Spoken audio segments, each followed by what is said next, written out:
Hello students, welcome you all in my YouTube channel DPS Tutorial Classes. This is Divya and you are at the right place if you want to know about the science of class 8. If you like this video then please hit the bell icon and subscribe to my YouTube channel. Class 8 में हम लोगों ने last chapter जो discuss किया था that was force and pressure. अब हम लोग क्लास 8 के आगे नेक्स्ट चैप्टर की तरफ बढ़ते हैं and the next chapter is friction. इस चैप्टर में हम लोग बेसिकली फ्रिक्शन के बारे में और कुछ इंपॉर्टेंट पॉइंट्स जो हैं जो कि बेसिक है फ्रिक्शन का उसके बारे में हम लोग स्टडी करेंगे. तो चलिए स्टार्ट करते हैं with the new chapter friction. Friction के बारे में जानने से पहले हम कुछ टॉपिक्स देख लेते हैं कि कौन कौन से टॉपिक्स हैं बेसिकली जो हम इस चैप्टर में कवर करेंगे. तो सबसे पहले हम लोग जानेंगे फ्रिक्शन के बारे में कि बेसिकली फ्रिक्शन होता क्या है. Next topic which we are going to discuss is the type of friction. कितने टाइप्स के फ्रिक्शन होते हैं इसमें हमने शॉर्ट में बताया है. First one is static friction, sliding friction and rolling friction. इन सब के बारे में हम लोग डिटेल में स्टडी करेंगे. What are the factors that affect friction. कौन कौन से ऐसे फैक्टर्स हैं जो कि फ्रिक्शन को अफेक्ट करते हैं उनके बारे में जानेंगे. Friction in our daily lifes. हमारे डेली लाइफ में फ्रिक्शन का बेसिकली क्या रोल है इसके बारे में भी हम लोग स्टडी करेंगे. Friction is needed where friction is not needed. कहाँ कहाँ हमारी लाइफ में डे टू डे एग्जाम्पल्स कुछ ऐसे डिस्कस करेंगे जहाँ पे फ्रिक्शन की रिक्वायरमेंट होती है और ऐसे कौन कौन से पार्ट्स है जहाँ पे फ्रिक्शन की रिक्वायरमेंट नहीं होती है. Next topic is reducing friction. जहाँ पे हमें फ्रिक्शन की रिक्वायरमेंट नहीं होती है वहाँ पे हम ऐसे कौन से फैक्टर्स अप्लाई कर सकते हैं जिससे हम लोग फ्रिक्शन को रिड्यूस कर सके उसके बारे में हम लोग स्टडी करेंगे. And the last topic is friction in liquid and gases. Gases और लिक्विड में फ्रिक्शन किस तरीके से एक्ट करता है इसके बारे में भी जानेंगे. इसके अलावा कुछ एडवांटेजेस और कुछ डिसएडवांटेजेस भी हैं फ्रिक्शन के, उनके बारे में भी हम लोग इस चैप्टर में डिस्कस करेंगे. तो चलिए स्टार्ट करते हैं. फ्रिक्शन स्टार्ट करने से पहले मैं आपको एक बात बता देना चाहती हूँ कि लास्ट के क्लासेस में हमने फ्रिक्शन के बारे में थोड़ा बहुत स्टडी किया था कि ये हमारा बेसिकली एक कॉन्टैक्ट फोर्स होता है. जब भी कोई दो सरफेस आपस में कॉन्टैक्ट में आते हैं तब ये फोर्स हमारा जनरेट होता है. फ्रिक्शनल फोर्स बेसिकली जो होता है वो अपोजिशन फोर्स होता है. अगर बॉडी किसी भी पार्ट में मोशन में है तो उसके अपोजिट जो फोर्स उसको रोक रहा है, जो उसको आगे मूव करने से स्टॉप कर रहा है, जो उसको अपोज कर रहा है, उसे हम लोग फ्रिक्शनल फोर्स कहते हैं. तो ये हमारा एक ओवरव्यू हो गया फ्रिक्शनल फोर्स का. चलिए हम लोग स्टार्ट करते हैं. You have learn about the types of forces earlier. One of the most important contact force is friction. हम लोगों ने लास्ट की क्लासेस में जो फोर्स डिस्कस किया था उसमें हम लोगों ने कॉन्टैक्ट और नॉन कॉन्टैक्ट फोर्सेस के बारे में स्टडी किया था. फ्रिक्शन जो हमारा होता है वो एक कॉन्टैक्ट फोर्स का एग्जाम्पल है. कॉन्टैक्ट फोर्सेस बेसिकली वो फोर्सेस होते हैं जिसमें दो बॉडीज जो हैं वो आपस में एक दूसरे के कॉन्टैक्ट में होती हैं. तो कॉन्टैक्ट फोर्स का ही एक एग्जाम्पल है फ्रिक्शनल फोर्स. अब हम लोग ये एग्जाम्पल कंसीडर करते हैं. Pick up your sports shoes and observe its outer sole. You will find grooves in it. These grooves are especially made to increase the friction between the ground and the sole of your shoes to save you from slipping. जो हमारे अगर हम लोग अपने जो sports shoes wear करते हैं अगर हम लोग देखें उन्हें तो उनका जो बैक साइड का सोल होता है उसमें ग्रूव्स होते हैं. वो प्लेन एज इफ नहीं होता है, उसमें ग्रूव्स प्रेजेंट होते हैं. उसका बेसिकली ये रीज़न होता है कि जब भी हम ग्राउंड पे मूव करते हैं तो एक अपोजिट डायरेक्शन से फोर्स एक्ट करता है. उस फोर्स एक्ट करता है और जो हमारे शूज़ में ग्रूव्स प्रेजेंट होते हैं जब हम मूव करते हैं तो हम ग्राउंड पे एक फोर्स अप्लाई करते हैं. तो वो जो ग्रूव्स होते हैं वो जो अपोजिट डायरेक्शन में फोर्स एक्ट कर रहा है और जो हम फोर्स अप्लाई कर रहे हैं वो दोनों आपस में इंटरलॉक हो जाते हैं. इसलिए वो आगे मूव करने के लिए हमें उस अपोजिट फोर्स जो एक्ट कर रहा है उससे ज़्यादा फोर्स लगाना पड़ता है तभी हम आगे मूव कर सकते हैं. और अगर ऐसा ना हो और अगर वो स्लिपरी हो तो इजिली पर्सन फॉल कर जाएगा या स्लिप कर जाएगा. इस वजह से ये जो ग्रूव्स प्रेजेंट होते हैं ये बहुत ही ज़्यादा एसेंशियल होते हैं. फ्रिक्शनल फोर्स क्या होता है? Friction is the force that opposes the motion of an object. It slows things down or prevent them from moving. It always acts in the direction opposite to that of the motion. It also tends to prevent a stationary object from moving. मैंने आपको बताया ये बहुत important points हैं जो मैंने 3 इसमें अभी आपको बताए हैं कि friction is the force that opposes the motion of the object. कोई बॉडी अगर मूव कर रही है, किसी बॉडी में अगर मोशन हो रहा है, तो उस मोशन को अपोज करने के लिए, रोकने के लिए जो अपोजिट डायरेक्शन से फोर्स एक्ट करता है उसे हम लोग फ्रिक्शन बोलते हैं. It slows things down. अब हम कुछ मूव कर रहा है, कोई चीज है जो आगे की तरफ मूव कर रही है, और अगर सामने से कोई चीज उसको रोकने की कोशिश करेगी तो ऑब्वियस ही बात है उसकी स्पीड क्या होगी, कम हो जाएगी.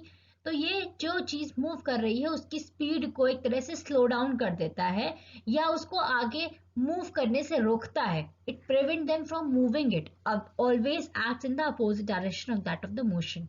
और सामने वाली चीज को रोकने की भी कोशिश करता है, प्लस जो डायरेक्शन है वो हमेशा इसका opposite to the direction of motion होता है. जिस डायरेक्शन में हमारा ऑब्जेक्ट मूव कर रहा है उसके अपोजिट डायरेक्शन में फोर्स हमेशा एक्ट करता है.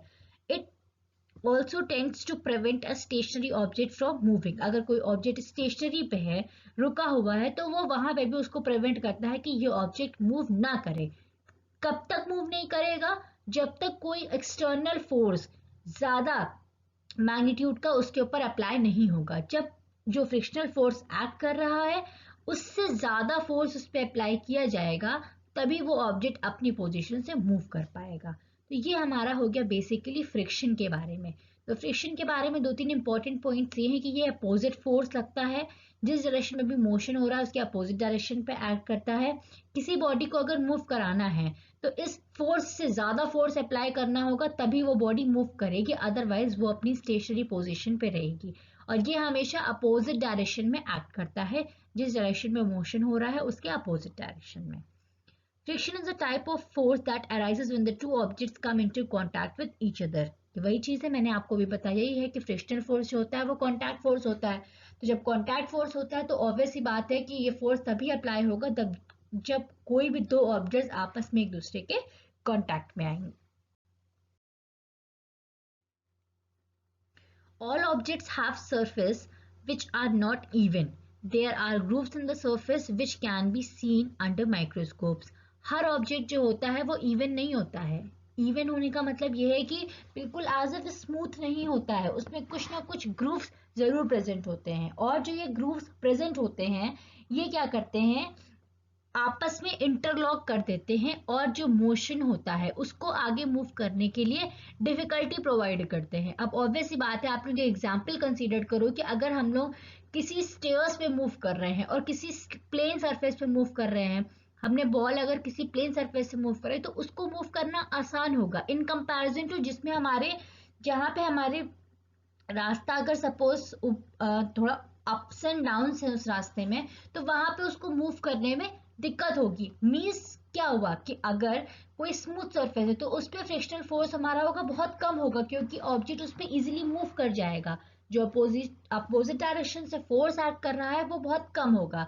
पर अगर ग्रूव्स प्रेजेंट है तो ऑब्जेक्ट को मूव करने में डिफिकल्टी फेस करनी पड़ेगी. मींस जो फ्रिक्शनल फोर्स एक्ट करेगा अपोजिट डायरेक्शन से वो स्ट्रांग होगा, इस वजह से ऑब्जेक्ट जो है वो आगे मूव नहीं कर पाएगा. तो इसीलिए बेसिकली ग्रूव्स प्रेजेंट होते हैं क्योंकि ये जो मोशन होता है इसमें जो अपोजिट डायरेक्शन से फ्रिक्शनल फोर्स ऐड करता है वो इसे इंटरलॉक कर देता है और ऑब्जेक्ट को आगे मूव करने में डिफिकल्टी फेस आउट करनी पड़ती है, जिसकी वजह से जो हमारा फ्रिक्शन होता है वो ज्यादा हो जाता है. तो वही इसमें बताया गया है. When the two objects into contact, their grooves interlock and make movement difficult. This creates friction. जब ग्रूव्स प्रेजेंट होंगे तो जो मूवमेंट होगा उसमें डिफिकल्टीज फेस होगी, इंटरलॉक हो जाएगा, जिसकी वजह से वो फ्रिक्शन क्रिएट होगा. To move an object you have to apply more force to unlock the surface in contact. और अगर हमें उस ऑब्जेक्ट को मूव कराना है तो हमें उसमें जो फ्रिक्शनल फोर्स ऐड कर रहा है अपोजिट डायरेक्शन से उससे ज्यादा फोर्स अप्लाई करना होगा. जब हम उससे ज्यादा फोर्स अप्लाई करेंगे तभी हमारा जो ऑब्जेक्ट है वो मूव कर पाएगा.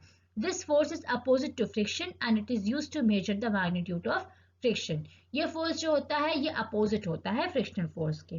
तो बेसिकली हम ये कंक्लूड करते हैं टू प्रॉपर्टीज ऑफ फ्रिक्शन। सबसे पहला कि friction always opposes the motion. Friction का काम ये होता है कि वो हमेशा मोशन को अपोज करता है। जिस डायरेक्शन में फोर्स अप्लाई किया जा रहा है, जिस डायरेक्शन में मोशन हो रहा है, ये हमेशा फोर्स जो है वो अपोजिट डायरेक्शन से एक्ट करेगा। Friction also produces heat. बहुत ही इंपॉर्टेंट चीज है, जब आपस में कोई भी दो चीजें रब होंगी, अगर सपोज जैसे आपने एग्जाम्पल्स लास्ट मतलब एशियन टाइम के देखे होंगे कि जब कोई दो स्टोन्स हम आपस में रब करते हैं तो उसमें से चिंगारी डेवलप होती है। तो जब चिंगारी डेवलप हो रही मतलब क्या है, जब आपस में कोई भी दो चीज आपस में रब हो रहे हैं और आपस में कांटेक्ट में आ रहे हैं, तो वहां पे क्या जनरेट हो रहा है, हीट जनरेट हो रही है। तो एक बहुत ही इंपॉर्टेंट यहाँ से ये भी कंक्लूड होता है कि जो फ्रिक्शन होता है उसकी वजह से हीट प्रोड्यूस होती है।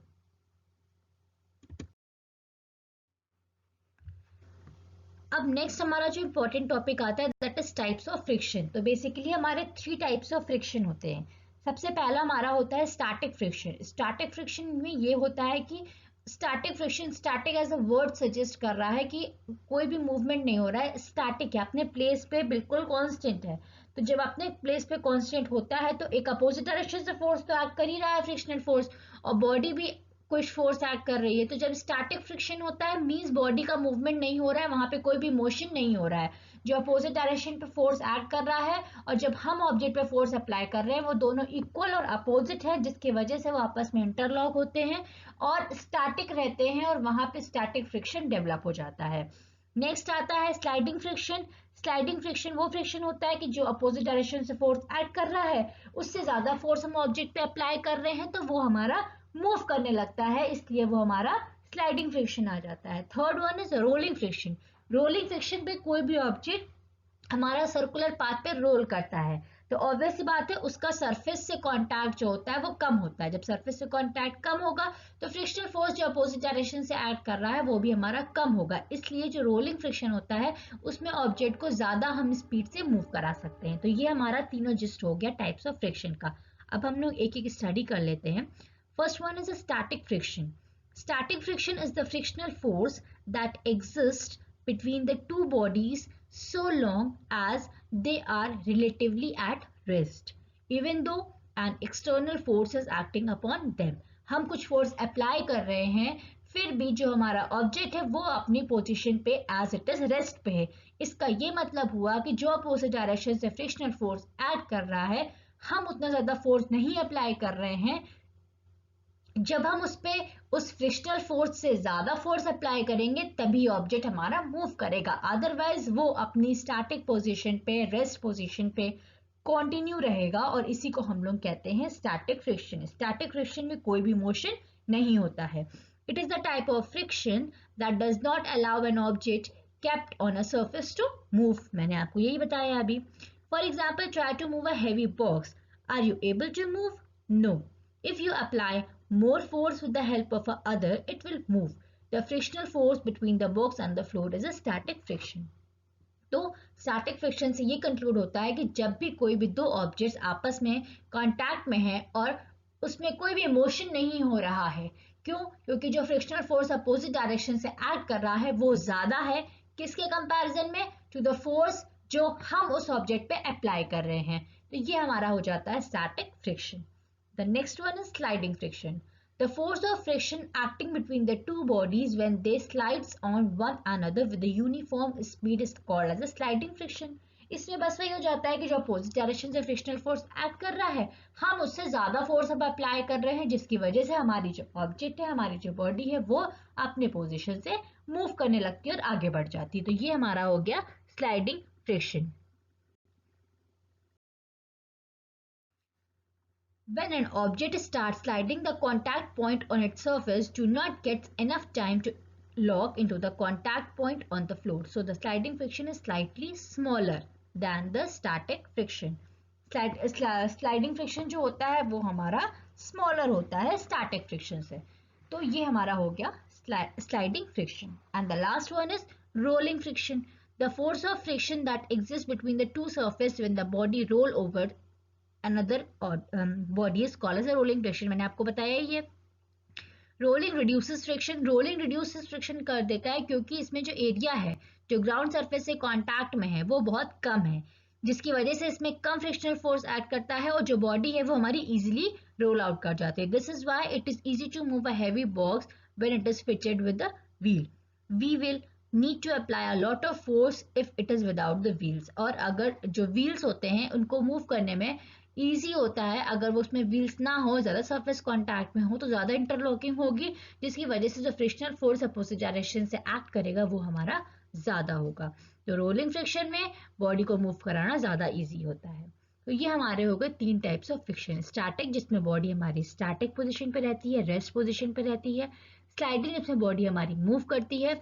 एंड द रोलिंग, जिसमें बॉडी हमारी ज़्यादा तेजी से मूव कर सकती है क्योंकि उसमें फ्रिक्शनल फोर्स जो एक्ट करता है वो हमारा कम ऐड करता है. तो ये हमारे हो गए 3 टाइप्स ऑफ फ्रिक्शन. तो आज की क्लास में इतना ही था. होप सो जो भी डिस्कस किया गया है वो आपको अच्छे से क्लियर हो गया होगा. इन केस अगर कोई डाउट होता है तो you are free to ask me in the comment section. और नेक्स्ट टॉपिक्स जो हैं वो हम लोग नेक्स्ट क्लास में नेक्स्ट लेसन में डिस्कस करेंगे. Thank you for watching this video and keep supporting.